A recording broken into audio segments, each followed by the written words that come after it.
ಪೂಜ್ಯಾಯ ರಾಘವೇಂದ್ರಾಯ ಸತ್ಯಧರ್ಮರತಾಯ ಚ ಭಜತಾಂ ಕಲ್ಪವೃಕ್ಷಾಯ ನಮತಾಂ ಕಾಮಧೇನವೇ. ಶ್ರೀಮಠದ ಪ್ರವಚನ ಮಾಲಿಕೆಯಲ್ಲಿ ಇಂದಿನಿಂದ ಮಧ್ವಶಾಸ್ತ್ರ ಸಂಪನ್ನರಾದ ಅಜಯ್ ಆಚಾರ್ಯವರಿಂದ ಶ್ರೀ ರಾಯರ ವಿರಚಿತ ಪ್ರಾತಃ ಸಂಕಲ್ಪ ಗದ್ಯ ಬಗ್ಗೆ ಪ್ರವಚನ ನಡೆಯುತ್ತದೆ. ಆಚಾರ್ಯರಿಗೆ ನಮ್ಮ ಮಠದ ಪರವಾಗಿ ಸ್ವಾಗತ ಕೋರುತ್ತಾ ಕಾರ್ಯಕ್ರಮವನ್ನು ನಡೆಸಿಕೊಡಬೇಕೆಂದು ವಿನಂತಿಸಿಕೊಳ್ಳುತ್ತೇನೆ.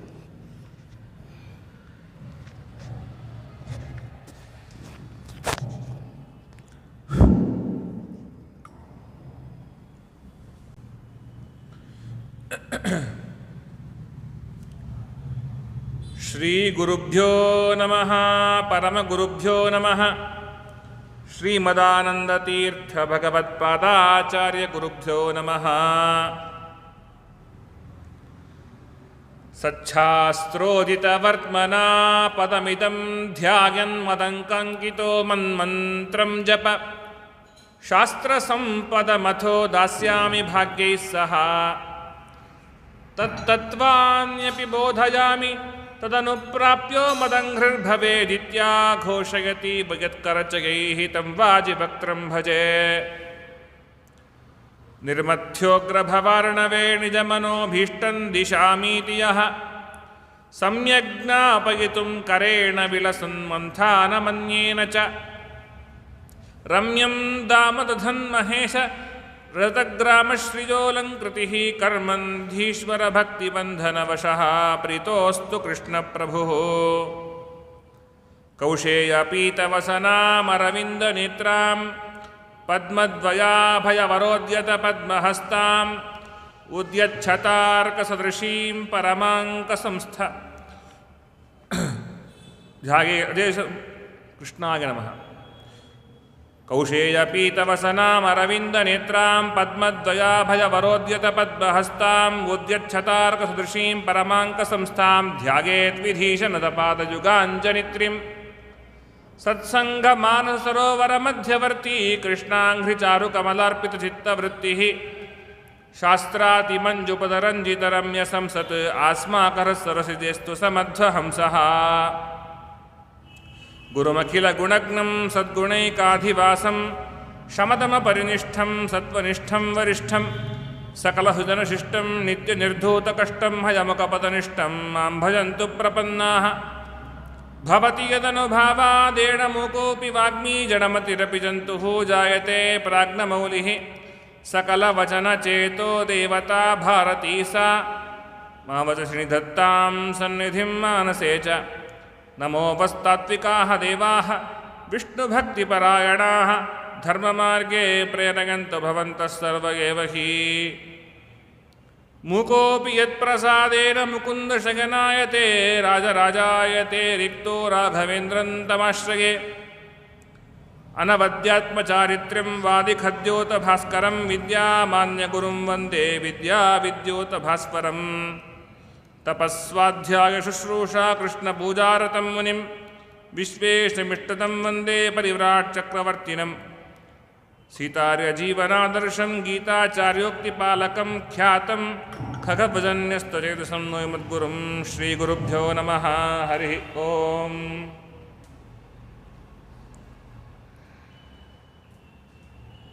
ಕಲಿಯುಗದ ಕಲ್ಪತರು ಎಂಬುದಾಗಿಯೇ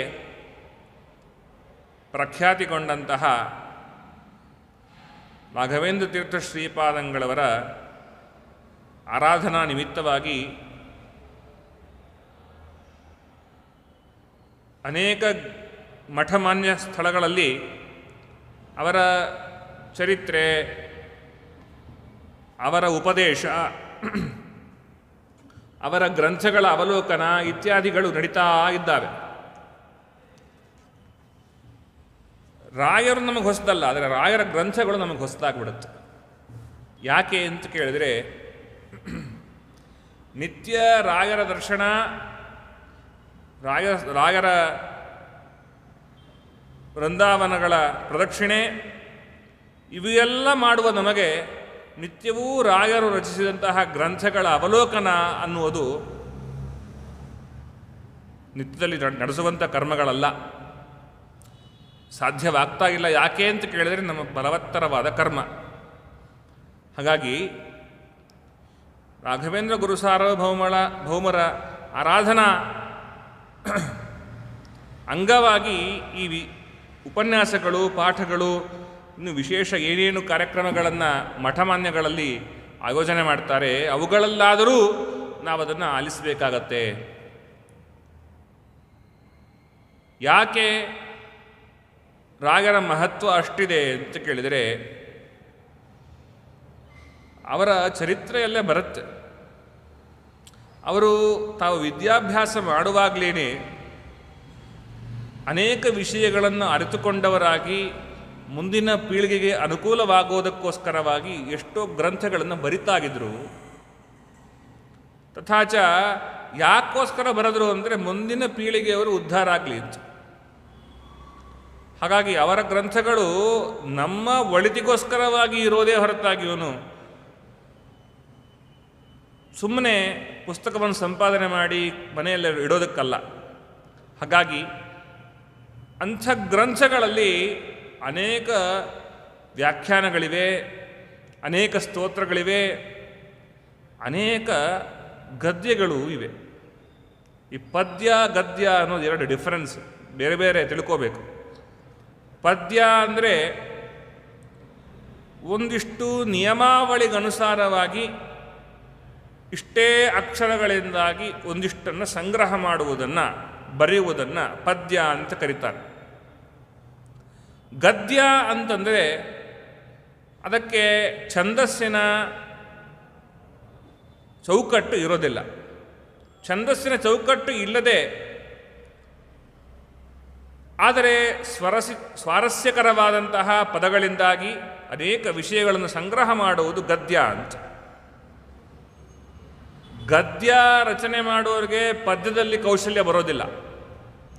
ಅವ್ರ ತಲೆ ಯಾವಾಗಲೂ ಗದ್ಯ ಕಡೆನೇ ಹೋಗುತ್ತೆ, ಇನ್ನೇನು ಶಬ್ದ ಹಾಕಲಿ ಅಂತ. ಪದ್ಯ ರಚನೆ ಮಾಡುವ ಕವಿಗಳಿಗೆ ಗದ್ಯ ರಚನೆ ಮಾಡಲಿಕ್ಕೆ ಬರೋದಿಲ್ಲ. ಎರಡೂ ಇರುವುದು ತುಂಬ ಅಪರೂಪ. ರಾಯರು ಗದ್ಯ ರಚನೆ ಮಾಡಿಕೊಟ್ಟಿದ್ದಾರೆ. ಗದ್ಯದಲ್ಲಿ ಪ್ರಾತಃಸಂಕಲ್ಪ ಗದ್ಯ ಅಂತ ಒಂದು ಗದ್ಯ. ಇದರಲ್ಲಿ 29 ವಾಕ್ಯಗಳಿವೆ.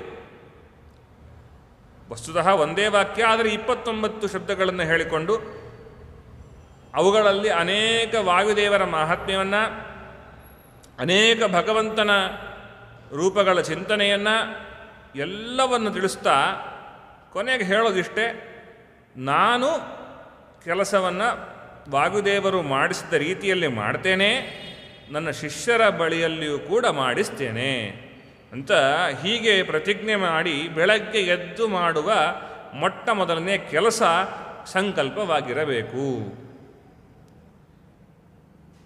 ರಾಯರು ಯಾಕೆ ಇದನ್ನು ರಚನೆ ಮಾಡಿಕೊಟ್ರು ಅನ್ನುವ ವಿಚಾರವನ್ನು ಮಾಡಿದರೆ, ಅನುಕ್ಷಣದಲ್ಲಿ ದೇಹದಲ್ಲಿ ವಾಯುದೇವರು ಮಾಡಿಸುವ ವ್ಯಾಪಾರ ಅನಂತ ಇದೆ. ಅನಂತ ಈ ವ್ಯಾಪಾರಗಳು ಭಗವಂತನ ಪೂಜೆ ಅಂತ ಯಾರಾದರೂ ಅರ್ಪಣೆ ಮಾಡಿದರೆ, ಭಗವಂತನ ಪೂಜಾದಿಗಳನ್ನು ಬೇರೆ ರೀತಿಯಲ್ಲಿ ಮಾಡದೇ ಇದ್ದರೂ ಕೂಡ ಈ ಕರ್ಮಗಳೂ ಭಗವಂತನ ಪೂಜೆ ಅನ್ನುವ ಅನುಸಂಧಾನವನ್ನು ಏನು ಭಾಗವತಾದಿ ಪುರಾಣಗಳು ಹೇಳಿವೆ, ಆ ಕ್ರಮದಲ್ಲಿ ಅವರಿಗೆ ಸಂಪಾದನೆ ಮಾಡಬೇಕು. ಹಾಗೆ ಮಾಡಬೇಕು ಅಂತಂದರೆ ಅದಕ್ಕೊಂದು ಸಂಕಲ್ಪ, ಅದಕ್ಕೊಂದು ಸಮರ್ಪಣೆ ಎಂಬತಕ್ಕಂಥದ್ದು ಮುಖ್ಯ. ಇದನ್ನು ಮಾಡ್ತಾ ಇದ್ದಾರೆ ಅನುಕ್ಷಣದಲ್ಲಿ ವಾಯುದೇವರು, ಇದನ್ನು ಮಾಡ್ತಾ ಇದ್ದಾರೆ ಅನುಕ್ಷಣ ದೇವತೆಗಳು. ಮಾನವ ಸಂಪನ್ಮೂಲಗಳಿಗೆ, ಮಾನವರಿಗೂ ಕೂಡ ಇದು ಮುಟ್ಟಬೇಕು ಅನ್ನುವ ಕಾರಣಕ್ಕೋಸ್ಕರವಾಗಿ ಇಂಥದ್ದೊಂದು ಮಾಡಿದ್ದಾರೆ. ವಾಯುದೇವರು ಭೀಮಸೇನ ಅವತಾರದಲ್ಲಿ ಭೀಮಸೇನ ದೇವರಾಗಿದ್ದಾಗ ವೇದವ್ಯಾಸ ದೇವರು ಅಲ್ಲಿ ಬಂದಾಗ ಏನು ಮಾಡಿದರು ಅನ್ನೋದನ್ನು ಮಧ್ವವಿಜಯದಲ್ಲಿ ವರ್ಣನೆ ಮಾಡ್ತಾ ಹೇಳ್ತಾರೆ. ಸಮರ್ಪ್ಯ ಕೃತ್ಯಾನಿ ಕೃತೀಕೃತಾನಿ ವ್ಯಾಸಾಯ ಭೂಮ್ನೆ ಸುಕೃತಾನಿ ತಾವತ್ ಕರಿಷ್ಯಮಾಣಾನಿ ಚ ತಸ್ಯ ಪೂಜಾಂ ಸಂಕಲ್ಪಯಾಮಾಸ ಸುಶುದ್ಧ ಬುದ್ಧಿ. ಹಿಡಿಂಬೆಯನ್ನು ಮದುವೆ ಆಗಬೇಕು ಅಂತ ಪ್ರಸಂಗ ಬಂದಾಗ, ಚರ್ಚೆ ಆಗ್ತಾ ಇದ್ದಾಗ ವೇದವ್ಯಾಸ ದೇವರು ಬಂದರು. ಭಾಗವತದಲ್ಲಿ, ಮಹಾಭಾರತದಲ್ಲಿ ಹೇಳುವ ಪ್ರಕಾರದಲ್ಲಿ ಭೀಮಸೇನ ದೇವರು ವೇದವ್ಯಾಸ ದೇವರಿಗೆ ಆವರೆಗೂ ಮಾಡಿದಂತಹ ಎಲ್ಲ ಕರ್ಮಗಳನ್ನು ಸಮರ್ಪಣೆ ಮಾಡಿ ಮುಂದಿನ ಕಾಲದಲ್ಲಿ ಏನೇನು ಕೆಲಸ ಮಾಡ್ತೇನೆ ಅನ್ನೋದನ್ನು ಕೂಡ ಸಂಕಲ್ಪ ಮಾಡ್ತಾ ಇದ್ರು. ಹಿಂದಿನದ್ದರ ಸಮರ್ಪಣೆ, ಮುಂದಿನದ್ದರ ಸಂಕಲ್ಪ, ಹಿಂದಿನದ್ದರ ಸಮರ್ಪಣೆ, ಮುಂದಿನದ್ದರ ಸಂಕಲ್ಪ ಅಂತ. ನಾವು ಕೂಡ ಅನುಕ್ಷಣ ಹೀಗೆ ಮಾಡಬೇಕು. ಕೂತ್ಕೊಳ್ತೇವೆ, ನಿಂತುಕೊಳ್ತೇವೆ, ಆಟ ಆಡ್ತೇವೆ, ಮಲಗ್ತೇವೆ, ಎದ್ದೇಳ್ತೇವೆ, ತಿಂತೇವೆ, ಉಣ್ತೇವೆ, ಎಲ್ಲ ಕೆಲಸಗಳನ್ನು ಮಾಡ್ತೇವೆ. ಮಾಡುವಾಗ ಭಗವಂತ ನಮ್ಮಿಂದ ಈ ಕೆಲಸ ಮಾಡಿಸ್ತಾಗಿದ್ದಾನೆ ಅನ್ನುವ ಅನುಸಂಧಾನವನ್ನು ಇಟ್ಟುಕೊಂಡು ಪ್ರತಿಕ್ಷಣವೂ ಕೂಡ ಭಗವಂತ ಹಿಂದೆ ನೀ ಮಾಡಿಸಿದ ಕೆಲಸಗಳೆಲ್ಲವೂ ನಿನಗರ್ಪಿತ, ಮುಂದೆ ನನ್ನಿಂದ ನೀ ಮಾಡಿಸುವ ಕೆಲಸಗಳೆಲ್ಲವೂ ನಿನ್ನ ಪೂಜೆ ಆಗಲಿ ಸ್ವಾಮಿ ಅಂತ ಸಂಕಲ್ಪ ಮಾಡಬೇಕು. ಹಿಂಗೆ ಅನುಕ್ಷಣವೂ ಮಾಡಲಿಕ್ಕೆ ಯೋಗ್ಯತೆ ನಮ್ದಲ್ವಲ್ಲ. ಹಾಗಾದರೆ ಒಂದು ಮಾಡಿ, ಬೆಳಗ್ಗೆ ಒಮ್ಮೆ ಮಾಡಿ, ರಾತ್ರಿ ಒಮ್ಮೆ ಸಮರ್ಪಣೆ ಮಾಡಿ. ಬೆಳಗ್ಗೆ ಸಂಕಲ್ಪ ಮಾಡಿ, ರಾತ್ರಿ ಸಮರ್ಪಣೆ ಮಾಡಿ, ಲಯ ಚಿಂತನೆ ಮಾಡಿ ಮಲಕ್ಕೊಳ್ಳಿ. ಬೆಳಗ್ಗೆ ಎದ್ದು ಸೃಷ್ಟಿಯಿಂದ ಮತ್ತೆ ವಾಪಸ್ ಸಂಕಲ್ಪದಿಂದ ಪುನಃ ವರ್ಣಾಶ್ರಮೋಚಿತ ಕರ್ಮಗಳು, ಕೊನೆಗೆ ಈ ರೀತಿಯಲ್ಲಿ ದಿನನಿತ್ಯ ಮಾಡುವ ಕರ್ಮಗಳನ್ನು ಭಗವಂತನಿಗೆ ಹೀಗಾದರೂ ಸಮರ್ಪಣೆ ಮಾಡಿ ಅಂತ ದೃಷ್ಟಿಕೋನದಲ್ಲಿ ಈ ಒಂದು ಪ್ರಾತಃಸಂಕಲ್ಪ ಗದ್ಯವನ್ನು ಮಾಡಿಕೊಟ್ಟಿದ್ದಾರೆ. ವಾಯುದೇವರ ಮಹಾತ್ಮ್ಯ ಎಷ್ಟು ಅಂತನ್ನು ಅರ್ಥ ಮಾಡಿಕೊಳ್ಳಬೇಕು ಅಂದರೆ ನಾವು ಸಂಕಲ್ಪ ಗದ್ಯವನ್ನು ಓದಲೇಬೇಕು. ವಾಯುದೇವರು ಏನೇನು ಮಾಡ್ತಾ ಇದ್ದಾರೆ ನಮ್ಮಲ್ಲಿ. ವಾಯುದೇವರು ಇಲ್ಲದೇ ಇದ್ದರೆ ಆವಾತನೂ ದೇಹದೊಳೆ ಹೊರ ನಿಯಾಮಕನು ಆವಾಯು ನಮ್ಮ ಕುಲ ಗುರುರಾಗನು ಅಂತ ಹೇಳ್ತಾರೆ ಶ್ರೀಪಾದರಾಯರು. ಆ ಭಗವಂತನ ಆಜ್ಞೆಯನ್ನು ಹೊತ್ತ ವಾಯುದೇವರು ನಮ್ಮ ದೇಹದಲ್ಲಿ ಎಂಥೆಂಥ ಕೆಲಸಗಳನ್ನು ಮಾಡಿಸ್ತಾರೆ ಅನ್ನೋದು ಉಪನಿಷತ್ತುಗಳಲ್ಲಿ ಹೇಳಿದೆ. ಅದೆಲ್ಲದರ ಸಾರವನ್ನು ಹಿಡಿದು ಒಂದೊಂದು ಪದದಲ್ಲಿ ವಾಯುದೇವರ ಮಹಾತ್ಮೆಯನ್ನು ತಿಳಿಸೋದಕ್ಕೋಸ್ಕರ, ವಾಯುದೇವರ ಮಹಾತ್ಮೆಯ ಜೊತೆಗೆ ಭಗವಂತನ ಮಹಾತ್ಮೆಯನ್ನು ತಿಳಿಸಲಿಕ್ಕೋಸ್ಕರ ಈ ಗದ್ಯವನ್ನು ರಚನೆ ಮಾಡಿದ್ದಾರೆ. ವಾಯುಸ್ತುತಿಯಲ್ಲಿ ನಾವು ಅನೇಕ ವಾಯುದೇವರ ಮಹಾತ್ಮೆಯನ್ನು ಕೇಳ್ತೇವೆ. ವಾಯುದೇವರ ಮಹಾತ್ಮೆ ವಾಯುಸ್ತುತಿಯಲ್ಲಿ ಹೇಳಿದ್ದಾರಲ್ವಾ, ಅದನ್ನೂ ಇಟ್ಟುಕೊಂಡಿದ್ದಾರೆ. ಅದಕ್ಕೆ ಮೀರಿ ಉಪನಿಷತ್ತು, ಪುರಾಣ, ಉಪನಿಷತ್ ಭಾಷ್ಯದಲ್ಲಿ, ಆಚಾರ್ಯರು ಸರ್ವಮೂಲಗಳಲ್ಲಿ, ಋಗ್ಭಾಷ್ಯದಲ್ಲಿ, ತಂತ್ರಸಾರ ಸಂಗ್ರಹ ಗ್ರಂಥದಲ್ಲಿ ಎಲ್ಲೆಲ್ಲಿ ಆಚಾರ್ಯರು ಏನೇನು ಹೇಳಿದ್ದಾರೆ ಭಗವಂತನ ಬಗ್ಗೆ, ಅದರಲ್ಲಿ ಅವಶ್ಯ ನಾವು ತಿಳಿಯಲೇಬೇಕು ಯಾವುದು, ಅದನ್ನು ಇಲ್ಲಿ ಹೇಳಿದ್ದಾರೆ. ಆಚಾರ್ಯ, ನಮಗೊಂದು ಪ್ರಶ್ನೆ ಬರುತ್ತೆ. ಈ ಪ್ರಾತಃಸಂಕಲ್ಪ ಗದ್ಯವನ್ನು ನಾವು ಅರ್ಥ ಮಾಡಿಕೊಳ್ಳಿಕ್ಕಾಗೋಲ್ಲ, ಹಾಗಾದರೆ ಏನು ಮಾಡೋಣ ಅಂತ. ಪರೀಕ್ಷೆ ಬರಿತಾ ಇರ್ತಾನೊಬ್ಬ ಹುಡುಗ. ಪರೀಕ್ಷೆ ಬರೆಯುವ ಹುಡುಗನ ಸ್ವರೂಪ ಟೀಚರಿಗೆ ಗೊತ್ತು. ಹಾಗಿದ್ದರೂ ಯಾಕೆ ಪರೀಕ್ಷೆಯನ್ನು ಇಡ್ತಾರೆ? ಒಂದು ಪಾರದರ್ಶಕವಾಗಿ ಎಲ್ಲರಿಗೂ ತಿಳಿಯಲಿ ಅಂತ. ಆ ಹುಡುಗ ಏನು ಮಾಡ್ತಾನೆ, ಟೀಚರ್ ಪಾಠದಲ್ಲಿ ಬರೆಸಿದ ಕ್ವಶನ್ಸ್ ಎಲ್ಲವನ್ನು ಕಂಠಪಾಠ ಮಾಡಿ ಅದನ್ನು ಹಾಗೇ ಹೇಳ್ತಾನೆ.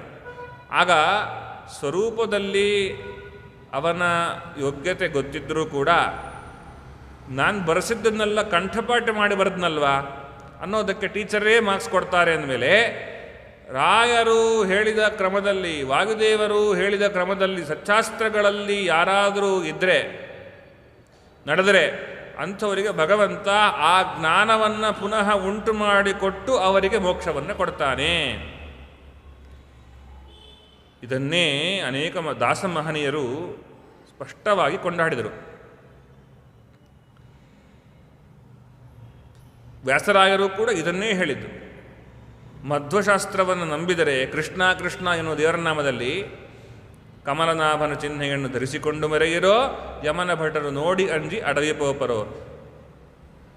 ಮಧ್ವಮತವನ್ನು ಅನುಸರಿಸಿ ನಡೆಯಿರೋ, ಸುಮ್ಮನದಿ ಅಥವಾ ಸುಮ್ಮಾನದಿ, ಒಳ್ಳೆಯ ಸುಮಾನ ಅಂದರೆ ಒಳ್ಳೆಯ ಜ್ಞಾನ, ಅಥವಾ ಸುಮನ ಒಳ್ಳೆಯ ಮನಸ್ಸಿನಿಂದ ಶ್ರೀಕೃಷ್ಣ ತನ್ನ ಲೋಕ ಕೊಡುವನೋ, ಮೋಕ್ಷವನ್ನೇ ಕೊಡ್ತಾನೆ.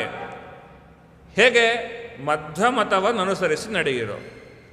ಹಾಗಾಗಿ ಮಧ್ವಾಚಾರ್ಯರು ಮಹಾ ಗ್ರಂಥಗಳಲ್ಲಿ ಏನೇನು ಹೇಳಿದ್ದಾರೆ ಅವುಗಳನ್ನೆಲ್ಲ ಸಂಗ್ರಹ ಮಾಡಿ ಇಲ್ಲಿ ಕೊಡ್ತಾಗಿದ್ದಾರೆ. ಮೊದಲಿಗೆ ಆರಂಭ ಮಾಡ್ತಾ ಪ್ರಾತಃಸಂಕಲ್ಪ ಗದ್ಯದ ಉದ್ದವಾದಂತಹ ವಾಕ್ಯಗಳನ್ನು ಓದಿದರೆ ನಮಗೇನು ಗೊತ್ತಾಗೋಲ್ಲ, ಎಲ್ಲಿಂದ ಎಲ್ಲಿಗೆ ಸಂಬಂಧ ಅಂತ. ಅದನ್ನು ಸುಲಲಿತವಾಗಿ ಒಂದಿಷ್ಟು ಕಡೆ ಅರ್ಥ ಮಾಡಿಕೊಂಡು ಹೋದರೆ ಪ್ರಣವೋಪಾಸಕಾನಾಂ ಅಸ್ಮದಾದಿಗುರುಣಾಂ ಶ್ರೀಮದಾನಂದತೀರ್ಥ ಶ್ರೀಮಚ್ಚರಣಾನಾಂ ಅಂತರ್ಯಾಮಿ ಶ್ರೀರಾಮಚಂದ್ರ ತ್ವದಾಗ್ರಯ ಮುಖ್ಯಪ್ರಾಣೇನ ಪ್ರೇರಿತಸ್ಸನ್ ಯಥಾಶಕ್ತಿ ಯಥಾಜ್ಞತಿ ಯಥಾ ವೈಭವಂ ತತ್ಪೂಜಾತ್ಮಕಂ ಕರ್ಮ ಕರಿಷ್ಯೆ ಮದಾಜ್ಞಾಕಾರಿಭಿಃ ಕಾರಯಿಷ್ಯೆ ಚ. ಇಷ್ಟು ಇದರ ಸಾರ. ಇದರ ಅರ್ಥ ತಿಳ್ಕೊಂಡು ಆಮೇಲೆ ಇದರ ವಿಸ್ತೃತಿ ರೂಪಕ್ಕೆ ಹೋದರೆ ಸ್ಪಷ್ಟ ಆಗುತ್ತೆ. ಏನು ಪ್ರಣವೋಪಾಸಕಾನಾಂ, ಪ್ರಣವ ಅಂದರೆ ಓಂಕಾರ. ಆ ಪ್ರಣವ ಮಂತ್ರವನ್ನು ಉಪಾಸನೆ ಮಾಡಬೇಕು ಅಂದರೆ ಅದಕ್ಕೆ ಮಹಾಯೋಗ್ಯ ಅಧಿಕಾರಿಗಳಾಗಿರಬೇಕು. ಅಂಥ ಅಧಿಕಾರಿಗಳಾದ ಅಸ್ಮದಾದಿ ಗುರುಣಾಂ, ಯಾರು ಶ್ರೀಮದ್ ಆನಂದತೀರ್ಥ ಶ್ರೀಮಚ್ಚರಣಾನಾಂ ಅಂತರ್ಯಾಮಿ, ಮಧ್ವರ ಅಂತರ್ಯಾಮಿಯಾದಂತಹ ಶ್ರೀರಾಮಚಂದ್ರ ಪ್ರಭೋ, ನಿನ್ನ ಆಜ್ಞೆಯಿಂದ, ನಿನ್ನ ಒಂದು ಪ್ರೇರಣೆಯಿಂದ, ನಿನ್ನ ಪ್ರಸಾದದಿಂದ ವಾಯುದೇವರು ನಮ್ಮಲ್ಲಿ ನಿಂತು ಏನನ್ನ ಮಾಡಿಸ್ತಾಗಿದ್ದಾರೋ ಆ ಮಾಡಿಸ್ತಾ ಇರುವಂತಹ ನಿತ್ಯ ನೈಮಿತ್ತಿಕ ಕಾಮ್ಯ ಎಂಬುವ ಮೂರು ಭೇದಗಳಿಂದಾಗಿ ಮೂರು ವಿಧವಾದಂತಹ ಎಲ್ಲ ನಿನ್ನ ಪೂಜಾತ್ಮಕ ಕರ್ಮಗಳನ್ನು ನೀನು ಕೊಟ್ಟ ಶಕ್ತಿಗನುಸಾರವಾಗಿ ನಾನು ಮಾಡ್ತೇನೆ.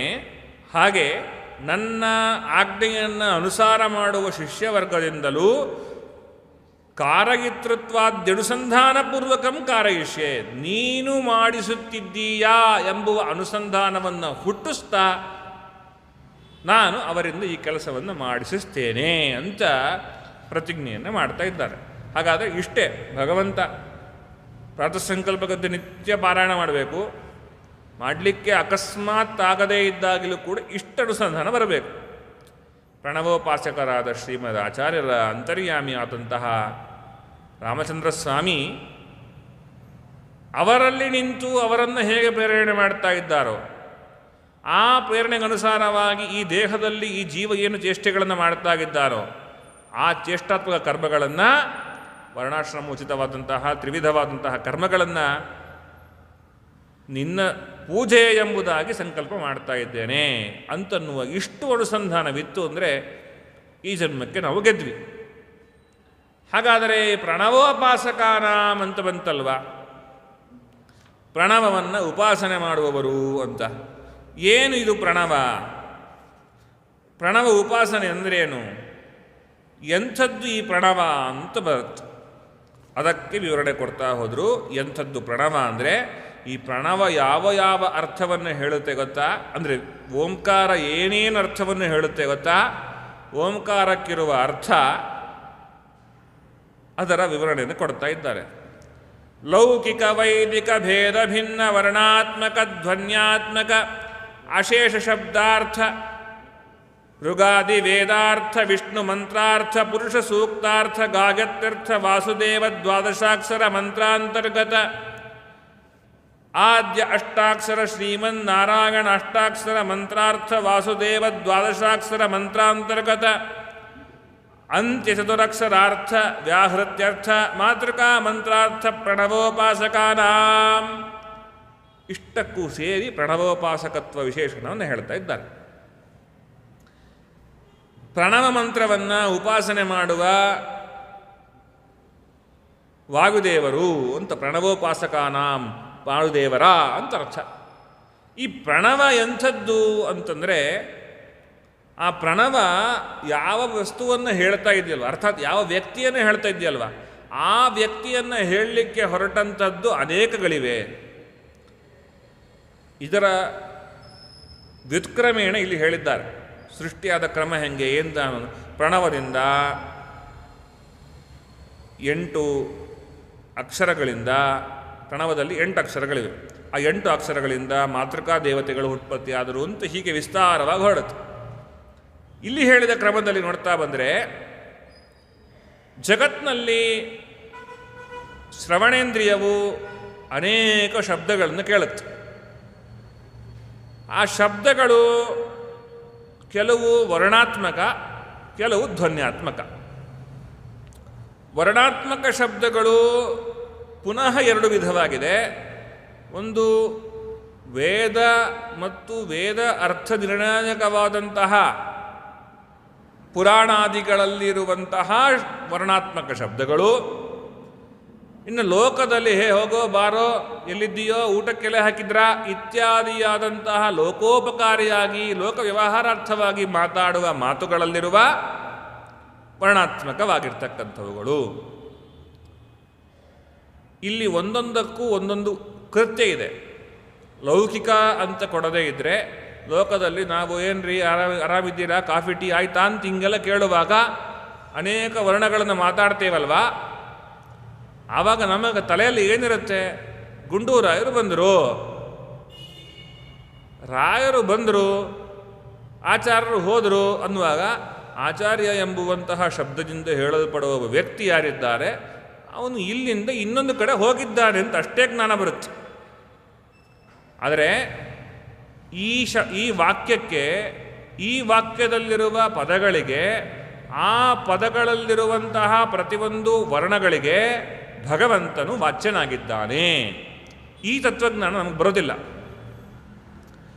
ಲೌಕಿಕದಲ್ಲಿ ಅನೇಕ ವಿಧವಾದ ಮಾತುಗಳನ್ನು ಏನು ಆಡ್ತಾ ಇದ್ದೇವೆ, ಈ ಮಾತುಗಳ ಒಳಗಿರುವಂತಹ ಪದಗಳ ಒಳಗಿರುವಂತಹ ಒಂದೊಂದು ಅಕ್ಷರಗಳಿಗೂ ಕೂಡ ಭಗವದ್ವಾಚ್ಯಕತ್ವ ಇದೆ. ಇದು ಲೌಕಿಕದಲ್ಲಿರುವುದಾದರೆ ವೈದಿಕ ಪುರಾಣಗಳಿವೆ. ಶ್ರೀರಾಮ ರಾಮ ರಾಮೇತಿ ರಮೇ ರಾಮೇ ಮನೋರಮೆ. ರುದ್ರದೇವರು ತಮ್ಮ ಪತ್ನಿಯರಾದಂತಹ ಪಾರ್ವತೀ ದೇವಿಯರಿಗೆ ಉಪದೇಶ ಮಾಡುವ ಮಾತು, ನೀನು ಸಹಸ್ರನಾಮ ಓದಲಿಲ್ಲ ಅಂತ ತೊಂದರೆ ಇಲ್ಲ ಗೌರಿ, ಇದೊಂದು ಶಬ್ದ ಯಾವಾಗಲೂ ನೆನ್ಪಿಟ್ಕೋ. ಯಾವುದು? ರಾಮ ರಾಮ ರಾಮ ಅನ್ನೋ ಶಬ್ದ ನೆನ್ಪಿಟ್ಕೋ, ಇದೊಂದು ಶಬ್ದ ಸಾಕು ಅಂತ ಹೇಳೋ ಮಾತು. ಈ ಶ್ಲೋಕ ಸಂಪೂರ್ಣವಾಗಿ ಭಗವಂತನನ್ನು ಹೇಳ್ತಾ ಇದೆ. ಈ ಶ್ಲೋಕದಲ್ಲಿರುವ ಪ್ರತಿಯೊಂದು ಪದಗಳೂ ಭಗವಂತನನ್ನು ಹೇಳ್ತಾ ಇದೆ. ಅದಷ್ಟೇ ಅಲ್ಲ, ಈ ಪದಗಳಲ್ಲಿರುವ ಒಂದೊಂದು ಅಕ್ಷರಗಳೂ ಕೂಡ ಭಗವಂತನನ್ನು ಹೇಳ್ತಾ ಇದೆ. ಹೀಗೆ ಲೌಕಿಕವಾದಂತಹ ವೈದಿಕವಾದಂತಹ ಎರಡೂ ವರ್ಣಗಳು ಕೂಡ ಭಗವಂತನನ್ನು ಹೇಳ್ತಾ ಇದೆ. ಇನ್ನಷ್ಟೇ ಅಲ್ಲ, ಧ್ವನ್ಯಾತ್ಮಕ. ಈಗ ಉಪನಿಷತ್ತುಗಳಲ್ಲಿ ಇದನ್ನು ಸ್ಪಷ್ಟಪಡಿಸ್ತಾರೆ. ಎಲ್ಲೋ ಮರ ತೊಂಗೆ ಮುರಿದು ಬಿದ್ದೋಯ್ತು, ನೀರು ಹರಿತಾ ಇದೆ. ನೀರು ಹೆಂಗೆ ಹರಿತು ಅಂತ ಕೇಳಿ ನಾವಂತೂ ಜುಳು ಜುಳು ಜುಳು ಹರಿತು ಅಂತ. ಆದರೆ ಅದು ಜುಳು ಜುಳು ಅಂತ ಹರಿದಿರೋದಿಲ್ಲ, ಅದನ್ನು ಅನುಕರಣೆ ಮಾಡಲಿಕ್ಕೆ ಬರೋದಿಲ್ಲ. ಆ ಶಬ್ದವೆಲ್ಲ ಅನುಕರಣೆ ಮಾಡಲಿಕ್ಕೆ ಬರೋದಿಲ್ಲ. ಅದರಂತೆ ಯಾವುದೋ ಒಂದು ಶಬ್ದವನ್ನು ಹೇಳ್ಬೋದು. ಝಣ ಝಣ ಅಂತ ದುಡ್ಡು ಬಿದ್ದೋಯ್ತು ಅಂತೀವಿ. ಅದು ದುಡ್ಡು ಬಿದ್ದದ್ದು ಝಣ ಝಣ ಅಂತ ಬಿದ್ದದ್ದಲ್ಲ, ಒಂದೇನೋ ಶಬ್ದ ಮಾಡಿಕೊಂಡು ಬೀಳುತ್ತೆ. ಯಾವುದೋ ಪಾತ್ರೆಯ ಪಗಡ ಎಲ್ಲ ಬೀಳುತ್ತೆ. ಬಿದ್ದ ಶಬ್ದಗಳನ್ನು ನೀವು ಹೇಳಲಿಕ್ಕಾಗುತ್ತದಾ? ಮಾಡಲಿಕ್ಕಾಗೋಲ್ಲ. ಶಂಖ ಪೌ ಅಂತ ಊದಿದ್ರು ಅಂತ. ಶಂಖ ಊದೋದು ಯಾವ ಥರ? ಆ ಶಂಖವನ್ನು ಊದಿದ ಸ್ವರ ನಮ್ಮ ವಾಗೀಂದ್ರಿಯದಿಂದ ಅಭಿವ್ಯಕ್ತಿ ಮಾಡಲಿಕ್ಕಾಗುತ್ತಾ? ಮಾಡಲಿಕ್ಕಾಗೋಲ್ಲ. ಈ ಎಲ್ಲವೂ ಕೂಡ ಧ್ವನ್ಯಾತ್ಮಕ ಶಬ್ದಗಳು ಅಂತ. ಯಾವುದನ್ನು ನಮ್ಮ ನಾಲಿಗೆಯ ಸ್ಪರ್ಶಾದಿಗಳಿಂದ ಗಾಳಿ ಹೊರಹಾಕುವ ಮುಖಾಂತರವಾಗಿ ನಾವು ಕೆಲವೊಂದು ಅಕ್ಷರಗಳನ್ನು ಹೇಳೋ ಮುಖಾಂತರವಾಗಿ ನಾವು ಮಾತಾಡ್ತೇವೆ. ಇದಕ್ಕೂ ಅತಿರಿಕ್ತವಾದಂತಹ ಯಾವ ಒಂದು ಶಬ್ದಗಳಿವೆ ಅವು ಧ್ವನ್ಯಾತ್ಮಕ ಶಬ್ದಗಳು. ಪಟಾಕಿ ಹೊಡಿತಾರೆ, dub dub dub dub dub dub dub dub ಅಂತ ಹೊಡಿತಾರೆ. ಸರ ಪಟಾಕಿ ಎಲ್ಲ ಹೊಡಿತಾರೆ. ಹಬ್ಬ ಬಂದರೆ ಇನ್ನೊಂದು ಯಾವುದೋ ಒಂದು ಏನೋ ಅದರೇನೋ ಹೊಡಿತಾರೆ, ಶೆಟ್ರಿ ಎಳಿತಾರೆ. ಎಷ್ಟು ಶಬ್ದಗಳನ್ನು ಕೇಳ್ತೇವೆ. ನಾಲಿಗೆಯಿಂದ ಅಭಿವ್ಯಕ್ತಿ ಮಾಡಲಿಕ್ಕಾಗದೇ ಇರುವ ಶಬ್ದಗಳೇ ಬಹಳ. ಗಾಡಿ ಹೆಂಗೆ ಸ್ಟಾರ್ಟ್ ಆಯಿತು ಯೋಚನೆ ಮಾಡ್ತೀವಿ, ಬೆಳಗ್ಗಿಂದ ಶುರು ಆಯಿತು ಆಟೋ. ಈ ಶಬ್ದವನ್ನು ಅನುಕರಣೆ ಮಾಡಿ ನೋಡೋಣಂತೆ, ಬರೋದಿಲ್ಲ.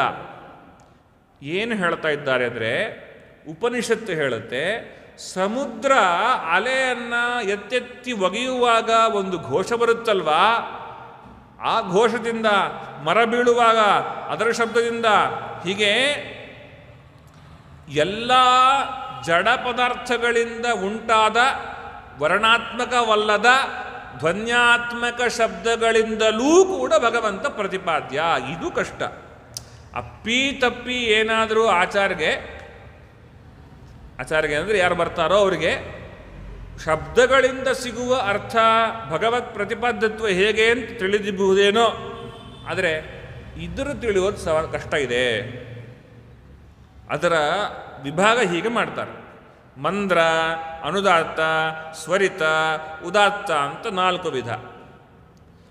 ಸ್ವರಿತ, ಉದಾತ್ತ, ಅನುದಾತ್ತ ಮತ್ತು ಮಂದ್ರ ಅಂತ ಏನಿದೆಯಲ್ವಾ, ಈ 4 ಸ್ವರಗಳಲ್ಲಿ ಹೊರಹೊಮ್ಮುವ ಧ್ವನಿಗಳಿಗೆ ಬೇರೆ ಬೇರೆ ಅರ್ಥ ಇದೆ ಅಂತ ಉಪನಿಷತ್ತು ಹೇಳುತ್ತೆ. ಏನು ಅರ್ಥ ಇದೆ ಅಂದರೆ, ಭಗವಂತನ ಇಂಥಿಂಥ ಗುಣಗಳನ್ನು ಆ ಶಬ್ದಗಳು ಹೇಳುತ್ತೆ ಅಂತ. ಯಾವುದು? ಸುಮ್ಮನೆ ಉದಾಹರಣೆಗೆ ಭೇರಿ, ಈ ತಬಲ ಧುಮ್ ಧುಮ್ ಧುಮ್ ಅಂತ ಶಬ್ದ, ಆ ಶಬ್ದವನ್ನು ಅನುಕರಣೆ ಮಾಡ್ಬೋದಷ್ಟೇ, ಅದು ಆ ಶಬ್ದವನ್ನೇ ಹೇಳಲಿಕ್ಕಾಗೋಲ್ಲ, ಅದು ಅನುದಾತ್ತವಾಗಿದೆ. ಹಾಗಾದರೆ ಭಗವಂತ ಕೆಲವರಿಗೆ ಕೆಲವೊಂದನ್ನು ನೀಡಲಿಕ್ಕೋಸ್ಕರವಾಗಿ, ಕೆಲವೊಂದನ್ನು ಕೊಡಲಿಕ್ಕೋಸ್ಕರವಾಗಿ, ಎಷ್ಟೋ ಸರಿ ಔದಾರ್ಯ ತೋರಿಸೋದಕ್ಕೋಸ್ಕರ ಅವತಾರ ಮಾಡ್ತಾನೆ, ಅವತಾರ ಮಾಡಿದ್ದಾನೆ ಕೂಡ. ಅಂಥ ಔದಾರ್ಯ ಗುಣವನ್ನು ಅದು ಹೇಳ್ತಾ ಇದೆ ಅಂತ. ಉದಾತ್ತ ಅಂದರೆ ಮೇಲೆ, ಅನುದತ್ತ ಅಂದರೆ ಕೆಳಗೆಲ್ಲಿ ಬಂದ ಅವನು. ಯಾಕೆ ಬಂದ ಅಂದರೆ ಔದಾರ್ಯದಿಂದ ಬಂದ.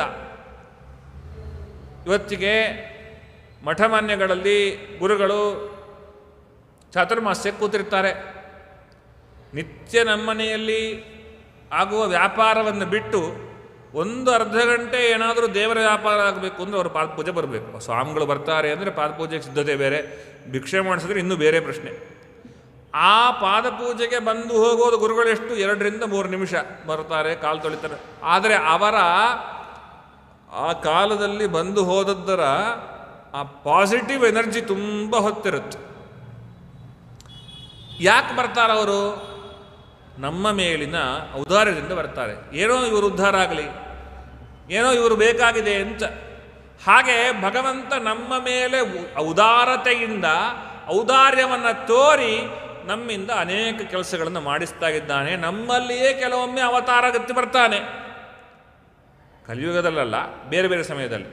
ಆದ್ದರಿಂದ ಅಂಥ ಭಗವಂತನ ಔದಾರ್ಯ ಗುಣವನ್ನು ಹೇಳ್ತಾ ಇದೆ ಇಂಥ ಶಬ್ದಗಳು ಅಂತ ಉಪನಿಷತ್ತು ಹೇಳುತ್ತೆ. ಹೀಗೆ ಒಂದೊಂದಕ್ಕೆ ಒಂದೊಂದು ಶಬ್ದಗಳಿವೆ. ಸ್ವರಿತ, ಉದಾತ್ತ, ಮಂದ್ರ, ಈ ಸ್ವರಗಳಿಂದಾಗಿ ವಾದ್ಯ ವಿಶೇಷ ಇರುತ್ತೆ. ಯಾವಾಗೋ ಮದುವೆ ಮನೆಗಳಲ್ಲಿ ನೋಡಿರ್ತೇವೆ, ಗುರುವಾರ ನೋಡಿರ್ತೇವೆ, ಇನ್ನೊಂದೆಲ್ಲೋ ಒಂದು ಕಡೆ ಒಳ್ಳೊಳ್ಳೆ ಶಬ್ದಗಳನ್ನು ಕೇಳ್ತೇವೆ. ಢಕ್ಕ, ಭೇರಿ, ಎಲ್ಲ ಶಬ್ದಗಳನ್ನು ಕೇಳಿದಾಗ ಇದು ಇಂಥ ಗುಣವನ್ನು ಹೇಳ್ತಾ ಇದೆ ಅಂತ ನಿಮಗೆ ಯಾವಾಗಲಾದ್ರು ಅನಿಸುತ್ತಾ? ಅನಿಸೋಲ್ಲ. ಇದರ ಪರಿಸಮಾಪ್ತಿ ಎಲ್ಲಿ ಅಂದರೆ, ಲೌಕಿಕವಾದಂತಹ ಯಾವ ವರ್ಣಗಳು ಇವೆಯೋ, ವೈದಿಕವಾದಂತಹ ಯಾವ ವರ್ಣಗಳು ಇವೆಯೋ, ಇವನ್ನು ಹೊರತುಪಡಿಸಿ ಯಾವ ಅನೇಕ ಜಡವಸ್ತುಗಳ ಸಂಘದಿಂದ ಉಂಟಾಗುವಂತಹ ಧ್ವನ್ಯಾತ್ಮಕ ಶಬ್ದಗಳು ಇವೆಯೋ, ಆ ಶಬ್ದಗಳೆಲ್ಲದರಿಂದಲೂ, ಅಕ್ಷರಗಳೆಲ್ಲದರಿಂದಲೂ ಪ್ರತಿಪಾದ್ಯನಾಗಿರ್ತಕ್ಕಂಥವನು ಲೌಕಿಕ ವೈದಿಕ ವೇದ ಭಿನ್ನ ವರ್ಣಾತ್ಮಕ ಧ್ವನ್ಯಾತ್ಮಕ ಅಶೇಷ ಶಬ್ದಾರ್ಥ. ಇದು ಯಾವುದು? ಪ್ರಣವದಲ್ಲಿ ಏನು, ಪ್ರಣವದಿಂದ ಯಾವ ವ್ಯಕ್ತಿಯನ್ನು, ಯಾವ ಭಗವಂತನನ್ನು, ಯಾವ ಗುಣಪೂರ್ಣನ ನಾರಾಯಣನನ್ನು ಹೇಳ್ತಾ ಇದ್ದೇವೋ ಅದೇ ನಾರಾಯಣನನ್ನು ಹೇಳುವಂಥದ್ದು ಎಲ್ಲ ಜಡವಸ್ತುಗಳಲ್ಲಿರುವ ಧ್ವನ್ಯಾತ್ಮಕ ಶಬ್ದವೂ ಆಗಿದೆ.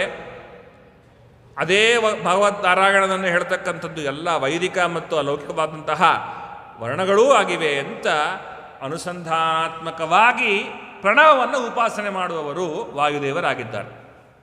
ಒಮ್ಮೆ ವಾಯುದೇವರು ಓಂಕಾರವನ್ನು ಸ್ಮರಣೆ ಮಾಡಿದಾಗ ವಾಯುದೇವರ ಚಿತ್ತದಲ್ಲಿ ಎಷ್ಟು ಅರ್ಥ ಹೊಳೆಯುತ್ತೆ ಅಂದರೆ, ಇಂಥಿಂಥ ಎಲ್ಲ ಶಬ್ದಗಳಿಗೂ ಇವನೇ ಪ್ರತಿಪಾದ್ಯನಾಗಿದ್ದಾನೆ. ಅಂಥ ಪ್ರತಿಪಾದ್ಯನಾದ ಭಗವಂತನನ್ನೇ ಈ ಪ್ರಣವ ಹೇಳ್ತಾ ಇದೆ. ಅದರ ಉಪಾಸನೆಯಿಂದಾಗಿ ಭಗವಂತನನ್ನು ಧ್ಯಾನ ಮಾಡ್ತಾ ಇದ್ದಾರೆ. ಬರೀತೊಂದೇ ಅಲ್ಲ, ಋಗಾದಿ ಸರ್ವ ವೇದಾರ್ಥ, ಋಗಾದಿ ಸರ್ವ ವೇದಾರ್ಥ. ಋಗಾದಿ ಅಂದರೆ ಋಗ್ವೇದ, ಯಜುರ್ವೇದ, ಸಾಮವೇದ ಮತ್ತು ಅಥರ್ವವೇದ. ಇದು 4 ವೇದಗಳು. ಈ 4 ವೇದಗಳಿಂದಲೂ ಕೂಡ ಭಗವಂತ ಪ್ರತಿಪಾದ್ಯನಾಗಿದ್ದಾನೆ. ಋಗ್ವೇದ ವ್ಯಾಖ್ಯಾನ ಮಾಡುವಾಗ ಋಗ್ಭಾಷ್ಯದಲ್ಲಿ ಆಚಾರ್ಯ ಹೇಳ್ತಾರೆ, ಯಾಕೆ ನಾನು ಇದನ್ನು ಮಾಡ್ತಿದ್ದೇನೆ ಅಂತಂದರೆ ಇದು ಅತಿತುಷ್ಟಿಕರಂ ತದಸ್ಯ, ಭಗವಂತನಿಗೆ ಅತ್ಯಂತ ಪ್ರೀತಿಕರ ಅಂತ. ಭಗವಂತನು ಹೇಗೆ ವಾಚ್ಯನಾಗಿದ್ದಾನೆ ಎಂಬುದನ್ನು ಹೇಳುವುದು ಭಗವಂತನಿಗೆ ಅತ್ಯಂತ ಪ್ರೀತಿಕರವಾಗಿದೆ ಅಂತ. ಆ ಋಗಾದಿ ಸರ್ವವೇದಾರ್ಥ ಅಲ್ಲ, ಋಗ್ವೇದದಲ್ಲಿ ಆರಂಭದಲ್ಲಿ ಅಗ್ನಿಮೀಳೆ ಪುರೋಹಿತೈ ಯಜ್ಞಸ್ಯ ದೇವ ಮೃತ್ವಿಜಂ ಅಂತ ಅಗ್ನಿಯನ್ನು ಸ್ತೋತ್ರ ಮಾಡ್ತಾ ಇದ್ದಾರೆ. ನೀವು ನೋಡಿದ್ರೆ ವಿಷ್ಣುವನ್ನು ಹೇಳುತ್ತೆ ಅಂತ ಹೇಳ್ತಿದ್ದೀರಿ, ಇದು ಹೆಂಗೆ ಕೂಡುತ್ತೆ ಅಂತ. ಆಚಾರ್ಯರು ಅದಕ್ಕೆ ಮೊದಲಿಗೆ ಹೇಳಬೇಕಾದ್ರೆ ಅಗ್ನಿ ಅನ್ನೋದಕ್ಕೆ ಅರ್ಥ ಏನು ಅಂತ ತಿಳ್ಕೊಳ್ಳಿ.